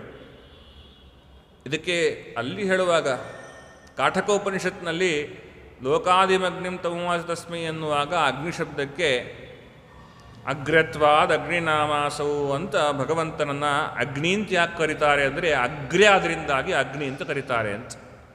ಮುಂಚೂಣಿಯಲ್ಲಿರುವವನು ಅಂತ. ಅಗ್ರ್ಯ ಅಂದರೆ ಏನು ಅರ್ಥ? ಅಗ್ರೇಸರ, ಮುಂಚೂಣಿಯಲ್ಲಿರುವವನು. ಯಾವುದರಲ್ಲಿ? ಗುಣ ತೆಗೆದುಕೊಳ್ತೀರಾ, ನನ್ನ ಹತ್ರ ಇಷ್ಟಿದೆ, ನನ್ನ ಹತ್ರ ಇಷ್ಟಿದೆ ಅಂತ ಹೇಳ್ಬೋದು. ಆದರೆ ಗುಣಗಳಲ್ಲಿ ಜ್ಯೇಷ್ಠತೆಯನ್ನು ಹೊಡೆದಂತಹ ಲಕ್ಷ್ಮೀದೇವಿಗಿಂತಲೂ ಅನಂತ ಮಡಿ ಮಾಡಿ ಗುಣಪೂರ್ಣನಾಗಿದ್ದಾನೆ. ಅದರಿಂದಾಗಿ ಗುಣದ ವಿಷಯದಲ್ಲಿ ಅಗ್ರ್ಯ, ಅದರಿಂದಾಗಿ ಅಗ್ನಿ. ಇನ್ನು ಕಾಲದಿಂದಲೂ ಅಗ್ರ್ಯ, ಆದ್ದರಿಂದ ಅಗ್ನಿ. ಹೀಗೆ ಎಲ್ಲದರಿಂದಲೂ ಮುಂಚೂಣಿಯಲ್ಲಿರೋದರಿಂದಾಗಿ ಅವನನ್ನು ಅಗ್ನಿ ಅಂತ ಕರೀತಾರೆ ಅಂತ. ವೇದಕ್ಕೆ 3 ಅರ್ಥ. ಹಾಗಾಗಿ ಆಧ್ಯಾತ್ಮಿಕ ಒಳಗಿನಲ್ಲೂ ಒಂದು ಅರ್ಥ ಇದೆ. ಒಳಗೆ ಪ್ರತಿಪಾದಕನಾದ ಜೀವನ ವ್ಯಾಪಾರವನ್ನು ಮಾಡಿಸುವ ಬಿಂಬರೂಪಿಗೂ ಒಂದು ಅರ್ಥ ಇದೆ. ಹಾಗಾಗಿ ಅಗ್ನಿ ಅಂದರೆ ಬಿಂಬರೂಪಿ ಅಂತ ಅರ್ಥ. ಹೇಗೆ? ಈ ದೇಹದಲ್ಲಿ ಚಲನವಲನೆಯೇ ಇರುವುದಿಲ್ಲ. ಭಗವಂತ ಚಲನವಲನೆ ಇಲ್ಲದ ಈ ದೇಹದಲ್ಲಿ ಪ್ರವೇಶ ಮಾಡಿ ಈ ದೇಹವನ್ನು ಚಲನವಲನೆ ಉಡುವಂತೆ ಮಾಡ್ತಾನೆ. ಅಗ ಅಂದರೆ ಏನು ಚೇಷ್ಟೆ ಮಾಡದೇ ಇರೋದು ಅಂತ, ಏನೂ ಕೆಲಸ ಮಾಡದೇ ಇರುವಂಥದ್ದನ್ನು ಅಗ ಅಂತ ಕರೀತಾರೆ. ಜಡ ಇದೆ, ಪುಸ್ತಕ, ಮೇಜು ಗೀಜು ಎಲ್ಲ ಇದ್ದಾವೆ. ಇದು ತಾನಾಗ್ತಾನೆ ಎದ್ದು ಹೋಗಲ್ಲ. ಯಾವುದು ತಾನಾಗ್ತಾನೆ ಎದ್ದು ಹೋಗಲ್ವೋ ಅದನ್ನು ಪ್ರೇರಣೆ ಮಾಡೋ ಮುಖಾಂತರವಾಗಿ ಯಾವ ವ್ಯಕ್ತಿ ಅದರ ಕೆಲಸವನ್ನು ಮಾಡಿಸ್ತಾ ಇದ್ದಾನೋ ಅವನನ್ನು ಅಗ್ನಿ ಅಂತ ಕರೀತಾರೆ. ಇವತ್ತಿಗೆ ಸೂರ್ಯನ ಬಿಸಿಲಿನಿಂದಾಗಿ ಕರೆಂಟು, ಆ ಕರೆಂಟು ಅಥವಾ ಇನ್ನೊಂದು ನೀರಿನ ರಭಸದಿಂದಾಗಿ ಸಿಗುವ ಕರೆಂಟ್, ಅದೆಲ್ಲವೂ ಕೂಡ ಮುಟ್ಟಿದಾಗ ಶಾಕ್ ಹೊಡೆಯುತ್ತಲ್ವ? ಯಾಕೆ? ಅದರಲ್ಲಿ ಒಂದು ಅಗ್ನಿಶಕ್ತಿ ಇದೆ. ಆ ಶಕ್ತಿಯನ್ನು ಕ್ರೋಢೀಕರಿಸಿ ಎಲ್ಲೋ ಒಂದು ಕಡೆ ಇಟ್ಟಿರ್ತಾರೆ, ಪ್ರವಹಿಸ್ತಾರೆ. ಹಾಗಾದರೆ ಅದು ಬಂದ ಕೂಡಲೇ ಏನಾಗುತ್ತೆ? ಫ್ಯಾನ್ ತಿರುಗುತ್ತೆ. ಸ್ವಿಚ್ ಹಾಕಿದರೆ ಫ್ಯಾನ್ ತಿರುಗುತ್ತೆ. ಕನೆಕ್ಷನ್ ಬಂದರೆ ಫ್ಯಾನ್ ತಿರುಗುತ್ತೆ. ಇದು ಒಳಗ ಭಗವಂತ ಇದನ್ನು ಮಾಡ್ತಾ ಇದ್ದಾನೆ. ಈ ಜಡದಲ್ಲಿ ಏನೂ ಶಕ್ತಿ ಸಾಮರ್ಥ್ಯಗಳಿಲ್ಲ. ಭಗವಂತ ಒಳಗೆ ಕೂತು ಅವನನ್ನು, ಆ ಜೀವನನ್ನು ಪ್ರೇರೇಪಣೆ ಮಾಡಿ ಈ ಶಕ್ತಿ ಸಾಮರ್ಥ್ಯಗಳು ಬರುವಂತೆ ಮಾಡಿ ಕೆಲಸ ಮಾಡಿಸ್ತಾ ಇದ್ದಾನೆ. ಆದ್ದರಿಂದಾಗಿ ಅವನಿಗೆ ಅಗ್ನಿ ಅಂತ ಕರೀತಾರೆ ಅಂತ. ಹಾಗೆ ಇಂಥ ಋಗ್ವೇದ, ಯಜುರ್ವೇದ, ಸಾಮವೇದ, ಅಥರ್ವವೇದ ಇವುಗಳೆಲ್ಲವೂ ಯಾವ ಭಗವಂತನನ್ನು ಸಮಂತಾತ್ ಹೇಳ್ತಾ ಇದ್ದಾವೋ ಆ ವೇದೋಕ್ತನಾದಂತಹ ಭಗವಂತನು ಈ ಪುರುಷ ಸೂಕ್ತ, ಈ ಪ್ರಣವ ಮಂತ್ರ ಪ್ರತಿಪಾದ್ಯನಾಗಿದ್ದಾನೆ. ಇಲ್ಲಿಂದ ಇಂಟರ್ ಕನೆಕ್ಷನ್ ಇದೆ. ಏನಂದರೆ ಈ ಋಗ್ವೇದಾದಿಗಳಲ್ಲಿ ವಿಷ್ಣು ಮಂತ್ರ, ವಿಷ್ಣು ಸೂಕ್ತ ಅಂತ ಒಂದಿದೆ, ಅದನ್ನಾದರೂ ಇಟ್ಕೊಳ್ಬೋದು. ಅಥವಾ ಈ ಋಗ್ವೇದಾದಿಗಳಲ್ಲಿರುವಂತಹ ಯಾವ ಯಾವ ಜೊತೆಗೂಡಿದಂತಹ ಅಕ್ಷರಗಳಿವೆಯೋ ಪಕ್ಕ ಇರುವಂತಹ ಅಕ್ಷರಗಳು, ಅವುಗಳಿಂದಾಗಿ ಭಗವಂತ ಪ್ರತಿಪಾದ್ಯನಾಗಿದ್ದಾನೆ. ಅದರಿಂದಾಗಿ ಋಗಾದಿ ಸರ್ವವೇದಾರ್ಥವಾದಂತಹ ವಿಷ್ಣು ಮಂತ್ರದಿಂದಲೂ ಪ್ರತಿಪಾದ್ಯನಾಗಿದ್ದಾನೆ. ಅಥವಾ ಋಗಾದಿ ಸರ್ವವೇದಾರ್ಥವಾದಂತಹ ವಿಷ್ಣು ಮಂತ್ರ ಅರ್ಥಾತ್ ವಿಷ್ಣು ಸೂಕ್ತಾದಿಗಳಿಂದ ಪ್ರತಿಪಾದ್ಯನಾಗಿದ್ದಾನೆ. ಇಲ್ಲಿ ವಿಷ್ಣು ಅನ್ನಬೇಕಾದರೆ ವಿಷ್ಣು ಅನ್ನೋದಕ್ಕೆ ಶುಷ ಅಂದರೆ ಬಲ. ಕೃಷ್ಣ ಅವನು ವಿಷ್ಣು ಅವನೇನಾಗಿದ್ದಾನೆ? ಅವುಗಳಿಂದ ಪೂರ್ಣನಾಗಿದ್ದಾನೆ, ಬಲಪೂರ್ಣನಾಗಿದ್ದಾನೆ, ಸುಖಪೂರ್ಣನಾಗಿದ್ದಾನೆ. ಅದರಿಂದಾಗಿ ವಿಷ್ಣು ಶಬ್ದವಾಚ್ಯನಾಗಿದ್ದಾನೆ. ಅಂಥ ವಿಷ್ಣು ಶಬ್ದವಾಚ್ಯನಾದಂತಹ ಭಗವಂತನನ್ನು ತಿಳಿಸುವಂಥದ್ದೇ ಈ ಇಡೀ ವೇದಗಳ ತಾತ್ಪರ್ಯ. ಅದರಿಂದಾಗಿ ಅಂಥ ಋಗಾದಿ ಸರ್ವ ವೇದಾರ್ಥವಾದಂತಹ ವಿಷ್ಣು ಮಂತ್ರವನ್ನು ಪ್ರತಿಪಾದ್ಯವಾದಂತಹ ಯಾವ ಒಂದು ಅರ್ಥ ಇದೆ, ಆ ಅರ್ಥವನ್ನೇ ಪುರುಷ ಸೂಕ್ತ ತಿಳಿಸ್ತಾ ಇದೆ. ಪುರುಷ ಸೂಕ್ತದಲ್ಲಿ ಏನು ಅರ್ಥ ಇದೆ, ಅದೇ ಅರ್ಥವನ್ನು ಗಾಯತ್ರಿ ಮಂತ್ರ ತಿಳಿಸ್ತಾ ಇದೆ. ಗಾಯತ್ರಿ ಮಂತ್ರ ಏನು ಅರ್ಥ ಹೇಳ್ತಾಗಿದೆ, ಅದನ್ನೇ ವಾಸುದೇವ ದ್ವಾದಶಾಕ್ಷರವನ್ನು ತಿಳಿಸ್ತಾ ಇದೆ. ನಾರಾಯಣಾಷ್ಟಾಕ್ಷರ ಕೊನೆಗೆ ಬರ್ತಾ ವ್ಯಾಹೃತಿ. ವ್ಯಾಹೃತಿ ಏನು ತಿಳಿಸುತ್ತೋ ಅದೇ ಮಾತೃಕಾಗಳು, ಆ ಮಾತೃಕಾಗಳು ಯಾವುದನ್ನು ತಿಳಿಸುತ್ತೆ ಅದೇ ಪ್ರಣವನ್ನು ತಿಳಿಸ್ತಾ ಇದೆ ಅಂತ ಹೀಗೆ ವ್ಯುತ್ಕ್ರಮೇಣ ಬಂದರು. ಇದರ ಅರ್ಥ ಆಗಬೇಕು ಅಂದರೆ ನಮಗೆ ಋಗ್ಭಾಷ್ಯಾದಿಗಳ ಅವಲೋಕನ ಆಗಬೇಕು. ಆಚಾರ್ಯರ ಅನುವ್ಯಾಖ್ಯಾನದಲ್ಲಿ ಈ ವಿಷಯವನ್ನು ಹೇಳ್ತಾರೆ. ಓ ತತ್ವವಾಚಿ ಹ್ಯೋಂಕಾರ ಭಕ್ತ್ಯಸೌ ತದ್ಗುಣೋತತಾಂ. ಓಂ ಅಂದರೆ ಏನು ಅಂತ ಪ್ರಶ್ನೆ. ಓಂ ಅಂದರೆ ಓತ ಅಂತ ಅರ್ಥ. ಅಂದರೆ ಭಗವಂತನ ಒಳಗೆ ಎಲ್ಲ ಗುಣಗಳು ತುಂಬಿದೆ ಅಂತ ಅರ್ಥ. ಇದು ಹೇಗೆ ಅರ್ಥ ಆಗಲಿಲ್ವಲ್ಲ, ಅದರಿಂದ ಹೆಂಗೆ ತೆಗೆದ್ರಿ ಅಂತಂದರೆ ಅದಕ್ಕೆ ವ್ಯಾಕರಣ ಪ್ರಯೋಗ ಇದೆ. ಬಟ್ಟೆಯನ್ನು ನೋಡ್ತೇವೆ, ಆ ಬಟ್ಟೆಯಲ್ಲಿ ನೂಲು ಹೇಗಿದೆ, ಓತಪ್ರೋತವಾಗಿದೆ. ಅಂದ್ರೇನು, ಒಳಗೆ ಹೋಗಿದೆ, ಪುನಃ ಹೊರಗೆ ಬಂದಿದೆ, ಎಲ್ಲ ಕಡೆ ಸಮಂತವಾಗಿ ಒಂದೇ ನೂಲು ಅನೇಕ ಕಡೆಯಿಂದ ಮೆಟ್ಟುಕೊಂಡು ನಿಂತಿದೆ. ಹೇಗೆ ಒಂದೇ ನೂಲಿನಿಂದ, ದೊಡ್ಡದಾದ ನೂಲಿನಿಂದಾಗಿ ಅಯ್ಯೋ ಎಷ್ಟು ದೊಡ್ಡ ಬಟ್ಟೆ ಅಂತ ಕಾಣುವ ರೀತಿಯಲ್ಲಿ ಮಾಡ್ಬೋದು, ಭಗವಂತನಿಗೂ ಭಗವಂತನ ಗುಣಗಳಿಗೂ ಭೇದ ಇಲ್ಲ. ಅಂಥ ಭಗವಂತ ಒಬ್ಬನೇ ಆದರೂ ಅವನ ಗುಣಗಳು ಎಲ್ಲವೂ ಕೂಡ ಬೇರೆ ಬೇರೆ ಎಂಬ ರೀತಿಯಲ್ಲಿ ತೋರುವಂತೆ ನಮಗಾಗ್ತಾ ಇದೆ. ಆದರೆ ಆ ರೀತಿಯಾಗಲ್ಲ. ಇಂಥ ಅನೇಕ ಗುಣಗಳಿಂದಾಗಿ ಓತಪ್ರೋತವಾಗಿ ಹೊಂದಿದವನು ಯಾವನಿದ್ದಾನೋ ಅವನೇ ಓಂಕಾರ ಶಬ್ದ ವಾಚ್ಯ. ಅವನನ್ನು ಹೇಳ ಹೊರಟದ್ದೇ ಬ್ರಹ್ಮಶಬ್ದ. ಬ್ರಹ್ಮಶಬ್ದ ಅರ್ಥ ಏನು? ಯಾರಲ್ಲಿ ಅನೇಕ ಗುಣಗಳು, ಜ್ಞಾನ, ಆನಂದ, ಔದಾರ್ಯ, ವೀರ್ಯ, ಐಶ್ವರ್ಯಾದಿ ಎಲ್ಲ ಸಂಪತ್ತ ಗುಣಗಳೇನಿದ್ದಾವೆ, ಯಾರಲ್ಲಿ ಇದೆಯೋ ಅವನು ಬ್ರಹ್ಮ, ಅವನೇ ನಾರಾಯಣ. ಇಷ್ಟನ್ನು ಹೇಳಿದ ಮೇಲೆ ಈಗ ಹೇಳ್ತಾರೆ ಸ ಏವ ಭರ್ಗ ಶಬ್ದಾರ್ಥ ವ್ಯಾಹೃತೀನಾಂಚ ಭೂಮತಃ. ಭರ್ಗ ಶಬ್ದಾರ್ಥನಾದಂತಹ ಅವನು ಅವನೇ ಆಗಿದ್ದಾನೆ. ವ್ಯಾಹೃತಿ ಓಂ ಭೂಹು ಭುವಃ ಸ್ವಹ ಭೂರ್ಭುವ ಸ್ವಹ ಎಂಬುವ ವ್ಯಾಹೃತಿಯಿಂದಲೂ ಪ್ರತಿಪಾದ್ಯನಾದವನು ಅವನೇ ಆಗಿದ್ದಾನೆ. ಇನ್ನು ಭಾವನಾಚ್ಚೈವ ಸುತ್ವಾಚ್ಚ ಸೋಯಂ ಪುರುಷಗಿತ್ಯಪಿ. ಅವನು ಪುರುಷ ಶಬ್ದವಾಚ್ಯನಾಗಿದ್ದರಿಂದಾಗಿ ಪುರುಷ ಸೂಕ್ತದಿಂದಲೂ ಪ್ರತಿಪಾದ್ಯನಾಗಿದ್ದಾನೆ. ಆದ್ದರಿಂದಾಗಿ ಪುರುಷ ಸೂಕ್ತದ ಅರ್ಥವೇ ಸಕಲ ವೇದಗಳಿಂದ ಹೇಳಲ್ಪಡ್ತಾ ಇರೋದರಿಂದಾಗಿ ಸಕಲ ವೇದ ಪ್ರತಿಪಾದ್ಯನಾಗಿದ್ದಾನೆ ಅಂತ ಅಲ್ಲಿ ತಿಳಿಸ್ಕೊಡ್ತಾರೆ. ಇದರಲ್ಲಿ ಏನು ಅರ್ಥ ಮಾಡಿಕೊಳ್ಳಬೇಕು ಅಂದರೆ, ಮೂಲವಾಗಿ ಓಂಕಾರ 8 ಅಕ್ಷರಾತ್ಮಕವಾದದ್ದು. ಯಾವುದು ಅಂದರೆ ಅಕಾರ, ಉಕಾರ, ಮಕಾರ, ನಾದ, ಬಿಂದು, ಘೋಷ, ಶಾಂತ, ಅತಿಶಾಂತ ಅಂತ 8 ಅಕ್ಷರಗಳಿವೆ. ಈ 8 ಅಕ್ಷರಗಳ ಅಕಾರ, ಇಕಾರ, ಉಕಾರ ಇತ್ಯಾದಿಯಾದವುಗಳಲ್ಲಿ ಮೊದಲ ಅಕಾರ, ಇಕಾರ, ಉಕಾರ ಮತ್ತು ನಾದ ಅಂತೂ ಏನಿವೆ, ಈ 4 ಅಕ್ಷರಗಳ ದೆಸೆಯಿಂದ, ಅರ್ಥಾತ್ ಈ 4 ಅಕ್ಷರಗಳಿಂದ ತಿಳಿಯಲ್ಪಡುವ ಯಾವ ಭಗವಂತನ ರೂಪಗಳಿವೆ, ಆ ರೂಪಗಳಿಂದಾಗಿ ಭೂಹು ಭುವಃ ಸ್ವಹ ಭೂರ್ಭುವ ಸ್ವಹ ಎಂಬ ವ್ಯಾಹೃತಿಯ ಆವಿರ್ಭಾವ ಆಯಿತು. ಯಾವುದು ಈ ಓಂಕಾರಾದಿ 8 ಅಕ್ಷರಗಳ ಪ್ರತಿಪಾದ್ಯವಾದ ರೂಪ ಅಂದರೆ ವಸುಧೇಂದ್ರ ತೀರ್ಥ ಶ್ರೀಪಾದಂಗಳವರು ತಂತ್ರಸಾರಕ್ಕೆ ವ್ಯಾಖ್ಯಾನ ಮಾಡುವಾಗ ಹೇಳ್ತಾರೆ, ತಾರಸ್ಯ ಪ್ರಣವಸ್ಯ ಯಾವುದು ಅಂತ ಕೇಳಿದರೆ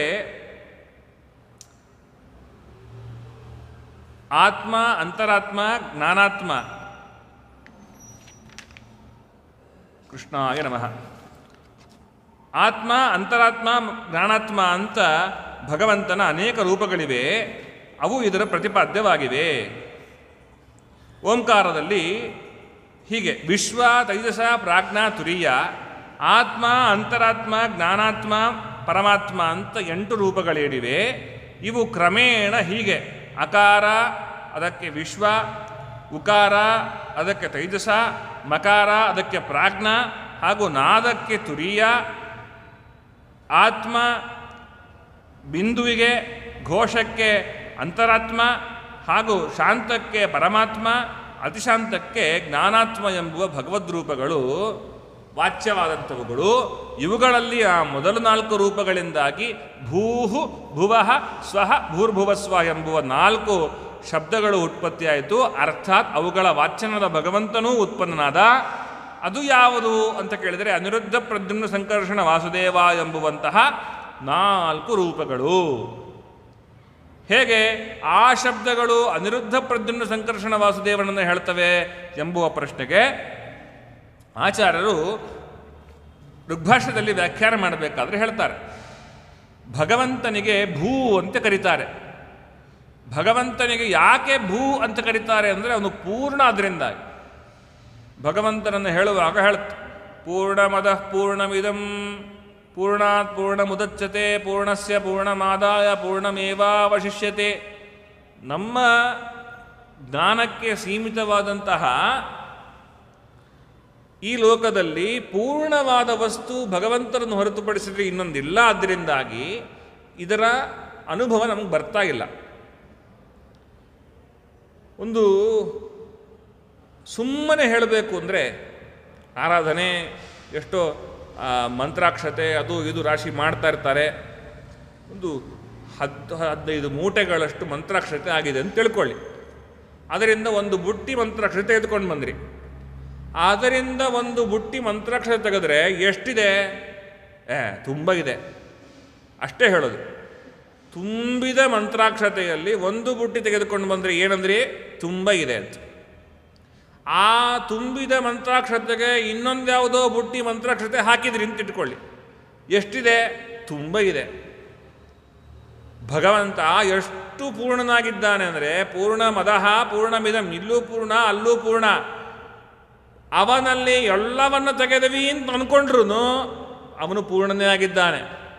ಅವನಿಗೆ ಏನೇ ನಾವು ಈ ಗುಣ ಇದೆ ಈ ಗುಣ ಇದೆ ಅಂತ ಎಕ್ಸ್ಟ್ರಾ ಹೇಳ್ತಾ ಹೋದ್ರೂ ಅವನಲ್ಲಿ ಇನ್ನೊಂದ್ಯಾವುದೋ ಹೊಸ ಗುಣ ಬರಲಿಲ್ಲ. ಇದ್ದ ಗುಣವೇ ಪೂರ್ಣವಾದ ಗುಣವೇ ಅಭಿವ್ಯಕ್ತವಾಯಿತು. ಹಾಗೆ ಪೂರ್ಣವಾದದ್ದರ ಪರಿಕಲ್ಪನೆ ಬರಬೇಕು ಅಂದರೆ ಇಂಥದ್ದನ್ನು ತಗೋಬೇಕು. ತುಂಬ ಮಾಸು, ಒಂದು 5,000 ಇಟ್ಟಿಗೆ ಇದೆ, ಒಂದು 4 ಇಟ್ಟಿಗೆ ತೊಗೊಂಡೋಗ್ಲಿ, ಎಷ್ಟು ಇದೆ ತುಂಬ ಇದೆ ರೀ, ತುಂಬ ಇದೆ, ಇಷ್ಟೇ ಹೇಳೋದು, ಸಂಖ್ಯೆ ಗೊತ್ತಾಗೋಲ್ಲ ನಿಮಗೆ. ಹಾಗೆ ಭಗವಂತನ ಗುಣಗಳೆಷ್ಟು ಅಂತ ಲಕ್ಷ್ಮಿಗೆ ಎಣಿಸ್ಲಿಕ್ಕಾಗಿಲ್ಲ. ಅದರಿಂದಾಗಿ ಅಂಥ ಗುಣಗಳಲ್ಲಿ ಬಹಳತೆ ಹೊಂದಿದ ಭಗವಂತನಿಗೆ ಭೂ ಅಂತ ಕರೀತಾ ಇದ್ದಾರೆ. ಭುವ ಅಂತ ಯಾಕೆ ಕರೀತಾರೆ ಅವನನ್ನು? ಭೂತ್ಯ ಐಶ್ವರ್ಯೇಣ ವರೋ ಮಹೈಶ್ವರ್ಯವಾನಿತಿ ಭುವಃ. ಟೀಕಾಚಾರ್ಯರು ಋಗ್ಭಾಷ್ಯಕ್ಕೆ ಟೀಕೆ ಬರೀಬೇಕಾದ್ರೆ ಹೇಳ್ತಾರೆ, ಅವನಿಗೆ ಭುವ ಅಂತ ಯಾಕೆ ಕರೀತಾರೆ ಅಂದರೆ ಭೂತಿ ಸಂಪತ್ತು ಅರ್ಥಾತ್ ಐಶ್ವರ್ಯ ಅಂತ. ಭಗವಾನ್ ಭಗವಾನ್ ಭಗವಾನ್ ಅಂತೆಲ್ಲ ಹೇಳ್ತೇವೆ. ಏನಿದು ಭಗ ಅಂದರೆ ಐಶ್ವರ್ಯ, ಸಮಗ್ರ ಐಶ್ವರ್ಯ ಅಂತ. ವೀರ್ಯ, ಯಶಸ್ಸು, ಶ್ರೀ, ಜ್ಞಾನ, ವಿಜ್ಞಾನ ಇವೆಲ್ಲ ಭಗ. ಇದನ್ನೇ ಐಶ್ವರ್ಯ ಅಂತ ಕರೀತಾ ಇದ್ದಾರೆ. ಇಂಥ ಐಶ್ವರ್ಯ ಎಷ್ಟಿದೆ? ಐಶ್ವರ್ಯ ಎಂಥದ್ದು ಅಂದರೆ ವರ, ಉತ್ಕೃಷ್ಟವಾದ ಐಶ್ವರ್ಯ ಉಳ್ಳವನು. ಅದರಿಂದಾಗಿ ಅವನಿಗೆ ಭುವ ಅಂತ. ಪೂರ್ಣ ಅದರಿಂದಾಗಿ ಭೂ, ಎಲ್ಲ ಐಶ್ವರ್ಯವನ್ನು ಹೊಂದಿದವನಾಗಿದ್ದಾನೆ. ಅದರಿಂದಾಗಿ ಭುವ. ಇನ್ನು ಸ್ವಹ ಯಾಕೆ ಅಂತ ಕೇಳಿದ್ರೆ, ಅವನಲ್ಲಿರುವ ಆನಂದ ಎಂದೂ ದುಃಖದಿಂದ ಕೂಡಿರ್ತಕ್ಕಂಥ ಆನಂದ ಅಲ್ಲ. ಸುಖ ಮಿಶ್ರಿತ, ದುಃಖ ಮಿಶ್ರಿತವಲ್ಲದ ನಿತ್ಯ ಪೂರ್ಣವಾದ ನಿರ್ದುಷ್ಟವಾದ ಆನಂದ, ಶೋಭನವಾದ ಆನಂದ. ಅದರಿಂದಾಗಿ ಅವನಿಗೆ ಸ್ವ ಅಂತ ಕರೀತಾರೆ ಅಂತ ಹೇಳ್ತಾ ಇದ್ದಾರೆ. ಅಲ್ಲಿಗೆ ಏನಾಯಿತು, ಈ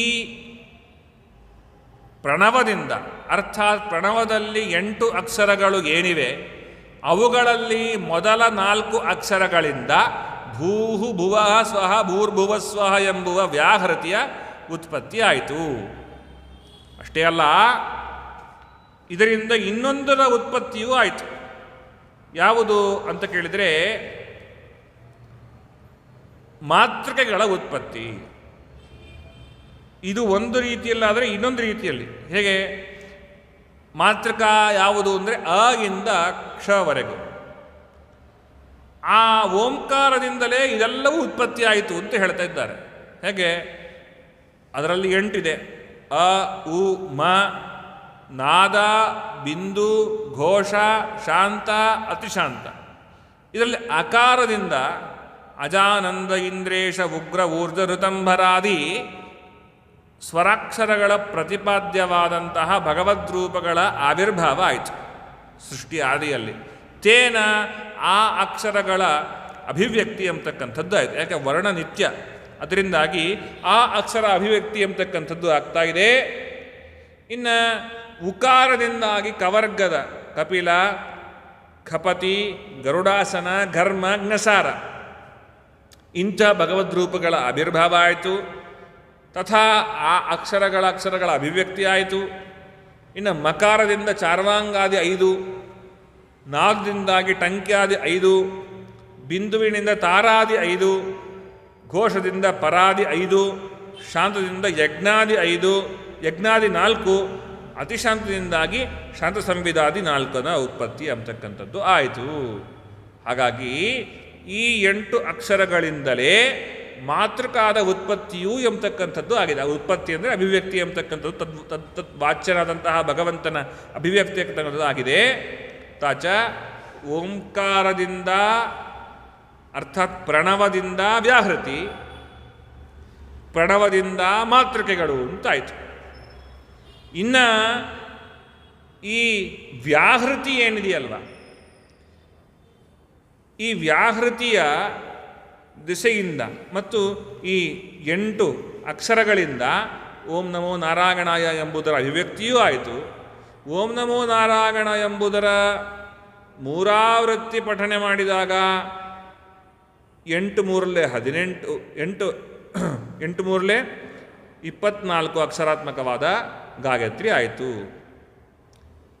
ಈ 8 ನಾರಾಯಣ ಅಷ್ಟಾಕ್ಷರ ಜೊತೆಗೆ ವ್ಯಾಹೃತಿ ಸೇರಿದಾಗ 12 ಆಯಿತು. ಅದರಿಂದ 12 ವಾಸುದೇವ ನಾಮ ಅಭಿವ್ಯಕ್ತಿ ಆಯಿತು. ಇಂಥ 12 ಅಭಿವ್ಯಕ್ತಿ 12 ನಾಮದಿಂದ 2 ಪಟ್ಟು ಮಾಡಿದಾಗ ಗಾಯತ್ರಿಯ 24 ಅಕ್ಷರ ಆಯಿತು.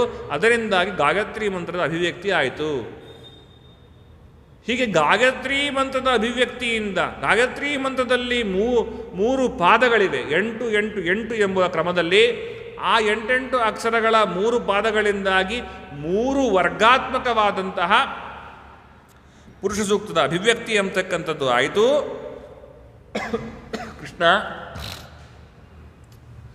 ಈ ಪುರುಷ ಸೂಕ್ತದ ಅಭಿವ್ಯಕ್ತಿ, ಈ ಪುರುಷ ಸೂಕ್ತದಿಂದಾಗಿ ಇದರ ಅರ್ಥವನ್ನೇ ಹೇಳಲಿಕ್ಕೆ ಸಕಲ ವೇದಗಳು ಹೊರಡಿತು ಅಂತನ್ನೋದನ್ನು ಆಚಾರ್ಯರು ಆ ಅನುವ್ಯಾಖ್ಯಾನದಲ್ಲಿ ತಿಳಿಸಿಕೊಟ್ಟಿದ್ದಾರೆ.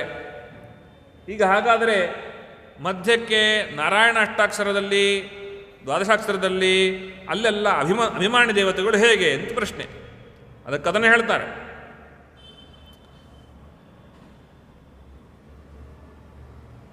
ದ್ವಾದಶಾಕ್ಷರಕ್ಕಾಗಬೇಕಾದರೆ ಕೇಶವಾದಿ 12 ನಾಮಗಳು ಅಭಿಮಾನಿ ರೂಪಗಳಾಗಿವೆ.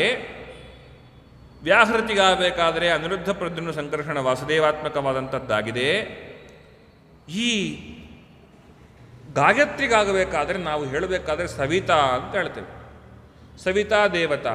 ಏನು ಸವಿತಾ ದೇವತಾ ಅಂದ್ರರ್ಥ ಏನು? ಸವಿತೃ ಅಂದರೆ ಸವಿತೃ ನಾರಾಯಣ ಅಂತ. ಜಗತ್ತನ್ನು ಚೆನ್ನಾಗಿ ಸೃಷ್ಟಿ ಮಾಡುವವನು ನಾರಾಯಣ. ಸವಿತಾ ಜಗತ್ತೋ ಜನಕಃ ಅಂತ. ಜಗತ್ತೋ ಜನಕ ಅಂದರೆ ಜಗತ್ತಿಗೆ ಜನಕನಾಗಿದ್ದಾನೆ ಸವಿತೃ. ತಾಯಿಗೆ ಪ್ರಸವ ವೇದನೆ ಬರುತ್ತೆ. ಪ್ರಸವ ಅಂದ್ರೇನು? ತನ್ನ ಹೊಟ್ಟೆಯಲ್ಲಿದ್ದಂತಹ ಆ ಜೀವನಿಂದ ಕೂಡಿದಂತಹ ದೇಹದ ಹೊರಗೆ ಬರುವಿಕೆಯನ್ನು ಪ್ರಸವ ಅಂತ ಕರೀತಾರೆ. ಅವಳಿಗೆ ಪ್ರಸವ ಅಂತ ಯಾಕೆ ಕರೆದ್ಲು ಅಂದರೆ ಪ್ರಕೃಷ್ಟ ಸೂಹು ಯಸ್ಯ ಪ್ರಸವ. ಆದ್ದರಿಂದ ಪ್ರಸವ ಅಂತ ಅವಳಿಗೆ ಬರುವ ಕಷ್ಟಕ್ಕೆ ಹೆಸರು. ಅಲ್ಲಿ ಸವ ಅಂದರೆ ಇದೆ, ಹೊರ ಹಾಕೋದು. ಜಗತ್ತನ್ನು ಭಗವಂತ ಹೊಟ್ಟೆಯಿಂದ ಹೊರ ಹಾಕ್ತಾ ಇದ್ದಾನೆ ಬ್ರಹ್ಮನ ಮೂಲಕ. ಆದ್ದರಿಂದಾಗಿ ಭಗವಂತನಿಗೆ ಸವಿತಾ ಅಂತ ಹೆಸರು. ಆ ಪ್ರಸವಿತ ಅರ್ಥಾತ್ ಸವಿತಾ ಭಗವಂತ ಏನಿದ್ದಾನೆ ಅವನೇ ಗಾಯತ್ರಿಗೆ ಅಭಿಮಾನ್ಯವಾಗಿರ್ತಕ್ಕಂಥ ಭಗವಂತನಾಗಿದ್ದಾನೆ, ಭಗವದ್ ರೂಪವಾಗಿದೆ. ಅಂತಹ ಪ್ರಸವಿತ ಜಗತ್ತಿಗೆ ಜನಕನಾದಂತಹ ಇವತ್ತಿಗೆ ಸೂರ್ಯನಿಗೋದಕ್ಕೂ ಏನು ಸಂಬಂಧ ಅಂತ ಅನ್ಬೋದು ನೀವು. ನೋಡ್ರಿ, ಸೂರ್ಯ ಎಲ್ಲರಿಗೂ ಈಗಲೂ ಕೂಡ ಅತ್ಯವಶ್ಯವಾದಂತಹ ಭಗವಂತ, ಅರ್ಥಾತ್ ಸೂರ್ಯಂತರ ನಾರಾಯಣ. ಯಾಕೆ? ಸೂರ್ಯನ ಮುಖಾಂತರವಾಗಿ ಅವ ನೀರನ್ನು ಆವಿ ಮಾಡಿಸ್ತಾನೆ. ಆ ನೀರು ತುಂಬಿದ ಮೋಡಗಳನ್ನು ಕರಗಿಸಿ ಎಲ್ಲೆಲ್ಲಿ ನೀರು ಬೇಕೋ ನೀರನ್ನು ಕೊಡ್ತಾ ಇದ್ದಾನೆ. ಆವಿ ಮಾಡಿಸುವುದು ಮತ್ತು ನೀಡುವುದು ಇದು ಕೂಡ ಭಗವಂತ ಜಗತ್ತನ್ನು ಪಾಲನೆ ಮಾಡಲಿಕ್ಕೆ ಸೂರ್ಯನನ್ನು ನಿಮಿತ್ತ ಮಾಡಿಕೊಂಡು ಇಟ್ಟುಕೊಂಡಂತಹ ವ್ಯಾಪಾರ. ಹಾಗಾಗಿ ಪ್ರಸವಿತ ಅವನು ಗಾಯತ್ರಿ ಮಂತ್ರ ಪ್ರತಿಪಾದ್ಯನಾಗಿದ್ದಾನೆ. ಇನ್ನು ಪುರುಷ ಅಂದರೆ ಟೀಕಾಚಾರ್ಯ ಹೇಳ್ತಾರೆ ಸುಧಾದಲ್ಲಿ, ಪುರುಷ ಅಂದರೆ ಪ್ರತಿಯೊಬ್ಬರ ದೇಹದ ಒಳಗೆ ಇರುವ ಭಗವಂತನಿಗೆ ಪುರುಷ ಅಂತ. ರಾಯರು ಅದನ್ನು ಗೀತಾವೃತ್ತಿಲಿ ಹೇಳಬೇಕಾದ್ರೆ ಹೇಳ್ತಾರೆ, ಪುರುಷ ಅಂದರೆ ಪ್ರತಿಯೊಬ್ಬರ ದೇಹದಲ್ಲಿ ಇರುವವನು. ಯಾಕೆ? ಪುರ್ ಅಂದರೆ ದೇಹ. ಈ ದೇಹದ ಒಳಗೆ ಯಾವಾಗಲೂ ನೆಲೆಸಿದ್ದಾನೆ, ಅದರಿಂದಾಗಿ ಪುರುಷ ಅಂತ ಅವನಿಗೆ ಹೆಸರು. ತಾಚ ಪುರುಷನಾಮಕ ಭಗವಂತನಿಂದ ಪ್ರತಿಪಾದ್ಯವಾದ ಆ ಪುರುಷ ಸೂಕ್ತದ ಅರ್ಥ ಏನಿದೆ ಅದರ ವ್ಯಾಖ್ಯಾನ ರೂಪವಾದದ್ದೇ ಸಕಲ ವೇದಗಳು. ತಾಚ ಈಗ ಪಂಕ್ತಿಗೆ ಬಂದರೆ ಅದನ್ನು ಹೇಳ್ತಾರೆ. ಋಗಾದಿ ಸರ್ವ ವೇದಾರ್ಥ ವಿಷ್ಣು ಮಂತ್ರಾರ್ಥ ಯಾವುದು? ಅದು ಪುರುಷ ಸೂಕ್ತದಲ್ಲಿದೆ. ಹಾಗಾಗಿ ಪುರುಷ ಸೂಕ್ತಾರ್ಥ ಅದು ಯಾವುದು? ಗಾಯತ್ರಿಯಲ್ಲಿದೆ. ಗಾಯತ್ರ್ಯರ್ಥ ಅದು ಯಾವುದದ್ದು? ವಾಸುದೇವ ದ್ವಾದಶಾಕ್ಷರದ್ದು. ಗಾಯತ್ರ್ಯರ್ಥ ವಾಸುದೇವ ದ್ವಾದಶಾಕ್ಷರ ಮಂತ್ರಾಂತರ್ಗತ ಆದ್ಯ ಅಷ್ಟಾಕ್ಷರಾರ್ಥ. ಯಾಕಂದರೆ ಆದ್ಯ ಅಷ್ಟಾಕ್ಷರದಲ್ಲಿ ನಾರಾಯಣ ಅಷ್ಟಾಕ್ಷರ ಸೇರಿದೆ, ಅದರ ಪ್ರತಿಪಾದ್ಯವಾದ ಭಗವದ್ ರೂಪವೂ ಸೇರಿದೆ. ಆದ್ದರಿಂದ ಇನ್ನು ವಾಸುದೇವ ದ್ವಾದಶಾಕ್ಷರ ಮಂತ್ರಾಂತರ್ಗತ ಅಂತ್ಯ ಚತುರಕ್ಷರಾರ್ಥ. ವಾಸುದೇವ ದ್ವಾದಶಾಕ್ಷರದಲ್ಲಿ ಇರುವ ಭಗವದ್ ರೂಪಗಳು ಮೊದಲು 8 ಅಕ್ಷರದಿಂದ ನಾರಾಯಣ ಅಷ್ಟಾಕ್ಷರದಿಂದ ಪ್ರತಿಪಾದ್ಯವಾದ ಭಗವದ್ ರೂಪವನ್ನೇ ಹೇಳ್ತಾಗಿದೆ. ಕೊನೆಯ 4 ಅಕ್ಷರಗಳು ವ್ಯಾಹೃತಿಯಿಂದಾಗಿ ಪ್ರತಿಪಾದ್ಯವಾದ ಭಗವದ್ ರೂಪವನ್ನೇ ಹೇಳ್ತಾಗಿದೆ. ಅಂಥ ವ್ಯಾಹೃತಿಯಿಂದ ಪ್ರತಿಪಾದ್ಯವಾದ ಭಗವದ್ ರೂಪದ ಚಿಂತನೆಯನ್ನೇ ಪ್ರಣವ ಮಂತ್ರವು ಮಾಡ್ತಾಗಿದೆ. ಪ್ರಣವ ಮಂತ್ರವು ಅದನ್ನೇ ಹೇಳ್ತಾಗಿದೆ. ಅಷ್ಟೇ ಅಲ್ಲದೆ ಈ ಅಜ ಯಾರಿಗೆ ಜನ್ಮವಿಲ್ಲವೋ ಅವನು ಅಜ. ಆನಂದ ಯಾರಿಗೆ ದುಃಖ ಸ್ಪೃಷ್ಟವಲ್ಲದ ಆನಂದವಿದೆಯೋ ಸಂತೋಷವಿದೆಯೋ ಅವನು ಆನಂದ. ಇಂದ್ರ ಯಾರಿಗೆ ಸಂಪತ್ತು ಉಂಟೋ ಅವನು ಇಂದ್ರ. ಈಶಾನ ಯಾರು ಎಲ್ಲರನ್ನೂ ಕಾಪಾಡ್ತಾ ಇದ್ದಾನೋ ಅವನು ಈಶಾನ. ಹೀಗೆ ಋತಂಬರ ಯಾರು ಸತ್ಯವನ್ನು ಕಾಪಾಡ್ತಾ ಇದ್ದಾನೋ ಅವನು ಋತಂಬರ. ಹೀಗೆ ಅನೇಕ ವಿಧವಾದಂತಹ ತನ್ನ ಗುಣಗಳನ್ನು ಹೇಳುವ ಶಬ್ದಗಳಿಂದ ಅ ಇ ಉ ಎಂಬುವಂತಹ ಮಾತೃಕೆಗಳು ಉತ್ಪತ್ತಿಯಾಗಿದ್ದಾವೆ. ಅವುಗಳು ಯಾವ ಅರ್ಥವನ್ನು ಹೇಳ್ತಾ ಇದ್ದಾವೆ ಅದೇ ಅರ್ಥವನ್ನು ಪ್ರಣವವು ಹೇಳ್ತಾ ಇದೆ. ಅಂಥ ಪ್ರಣವ ಮಂತ್ರವನ್ನು ಪ್ರಣವ ಉಪಾಸನೆ ಮಾಡಬೇಕಾದ್ರೆ ಇಷ್ಟರ ತತ್ವಜ್ಞಾನ ಅವರಿಗೆ ಬರ್ತಾ ಇದೆ.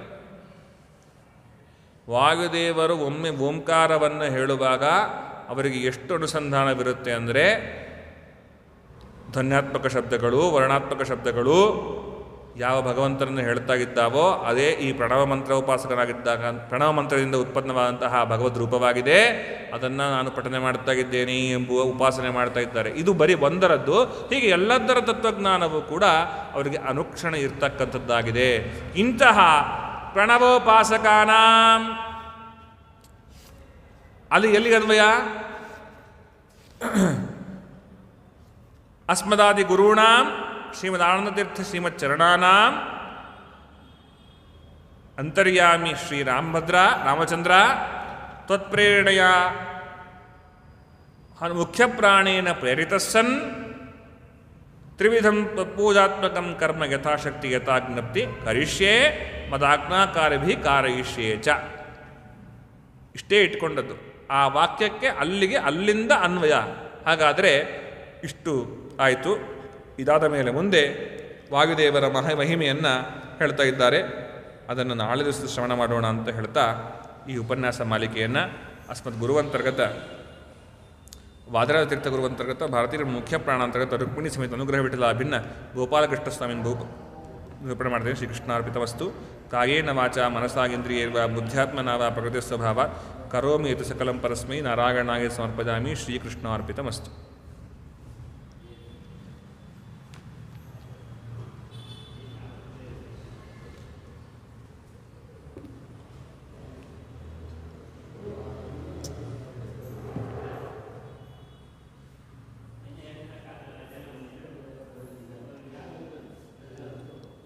ಅಕ್ಷಯಂ ಕರ್ಮ ಯಸ್ಮಿನ್ ಪರೇ ಸ್ವರ್ಪಿತಂ ಪ್ರಕ್ಷಯಂ ಯಾಂತಿ ದುಃಖಾನಿ ಯನ್ನಾಮತಃ.